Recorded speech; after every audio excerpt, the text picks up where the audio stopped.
How's it going, everybody, and welcome to a brand new 8.2 update showcase on the XtraCards mod. Small talk, the last update was a big one in terms of balance and tweaks, and it may have driven me mad at times. But this one should be more up to standard, yet able to keep its fun factor, especially with the following in content. Featuring 3 new maps to test your skills on, 2 towers received visual changes, one of them getting the full-on rework, and the occasional balance changes. And with that being said, let's get right onto it. The new maps are stagnantly going up in terms of relevance and age. So we're starting off with the first map, a BTD 3 classic. When the game was out back in 2008, this track had no name shown whatsoever, but contemplating enough on finding a fitting name, I settled with Muddy Road.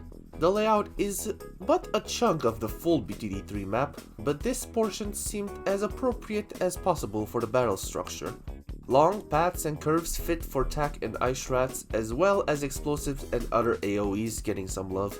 The neutral and player sent paths are on reversed order, so it can be more challenging for the eye to track out. Second map on the list is a beloved release since the days of BTD 5 Deluxe.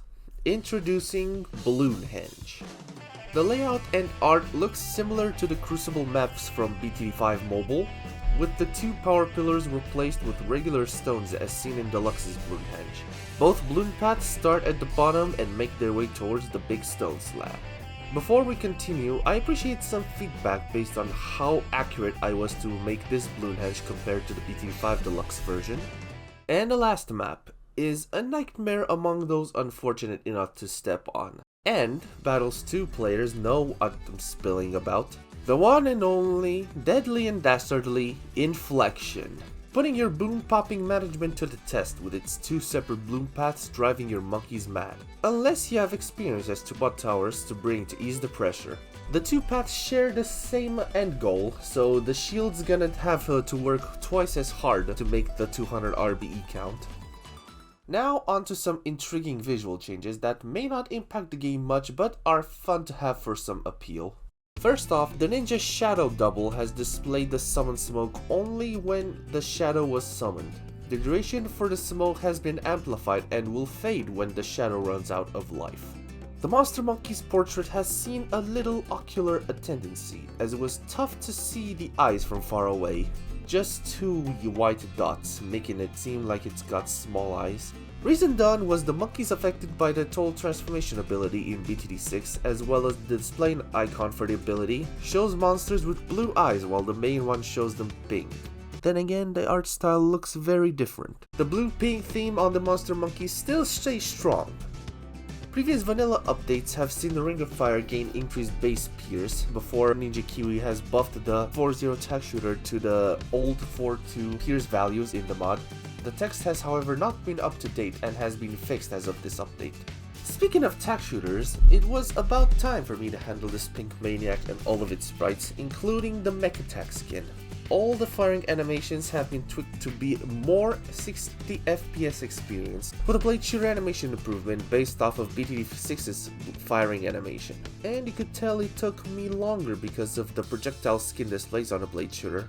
Elite Tack cards are also more flashed out and ready to spill the real beans. The portraits on the Tack Shooter have also been changed.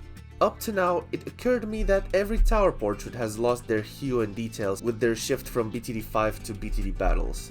Except Tack Shooter for some reason. Also, note out that the Tack portraits all show 6 barrel and tubes instead of the usual 8 you see in the game. So to combat that, all the Tack Shooter portraits have been taken from Bloons Monkey City alongside a little visual update from my part, adding back the missing tubes for all those years back, as well as editing some of the higher tier upgrades to be more in line with the new structure.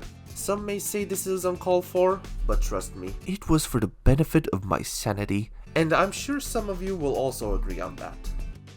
It's time to talk about balance changes. As previously mentioned, one of the 2 towers has received a visual as well as a functionality rework, but I'll be saving the best for last. In the meantime, here's the other highlights you should be watching out for. Comparing the explosive pineapples from mobile to flash is like finding a needle in a haystack. The blast radius was so small it couldn't even do its job right. You have to be so precise to pop lead balloons or other groups of balloons that the pineapple doesn't even show the blast radius correctly. The blast radius on the exploding pineapples, which will also affect the 0-1 ace pineapples, have been rightfully increased to make it more worthwhile your money. On top of this, the 1-1 ace now also increases the drop rate of pineapples for a more kaboom frenzy. Side note, the 4-4 ace pineapple drop rate stays the same regarding this buff to the lower tier monkey ace. Adding to the before mentioned shadow double visuals, the ability now starts on cooldown when you place your ninja monkeys. To compensate for the fact, the initial cooldown has been reduced to allow more shadow doubles during the tough part of the game. The ring fire on the Tack Shooter needed a bit more appreciations ever since the AoE overhaul has been done for the mod. Increasing the radius of the blast to be slightly larger than the shown attack range should give it the edge needed to pop more balloons. The Master of Fire's Summon Phoenix is a reliant ability when you need some extra firepower. So, activating the ability will trigger one ring of fire blast around the Master of Fire for efficient close game chip damage.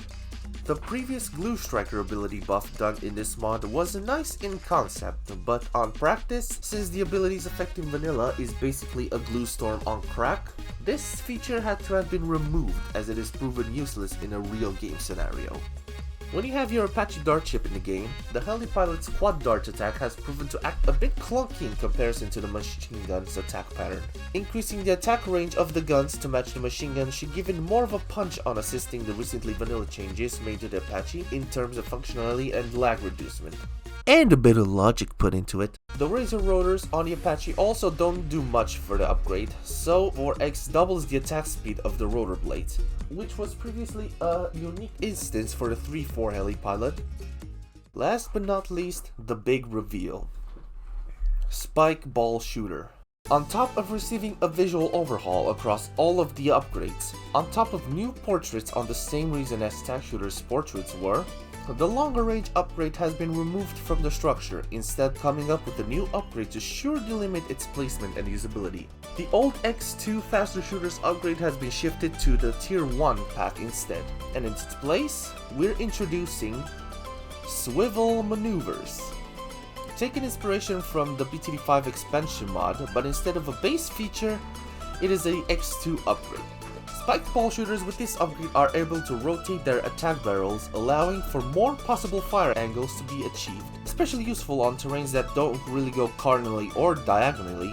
While it is in theory aiding one of the 4 shooters up front, the back shooters can also be used in terms of support or surprise popping tower. That also applies to the side barrels, by the way. The Spiky Chaos ability has also become more chaotic when it comes to this new upgrade. The ability, when you have the 4-4 card on, now also packs more punch with bigger blast radius and shrapnel flying everywhere. With these changes to the Spike Ball Shooters also came some card overhauls. The cost of some Spike Ball Shooters cards have been lowered on top of reducing the tiers pre-bought on set tower cards.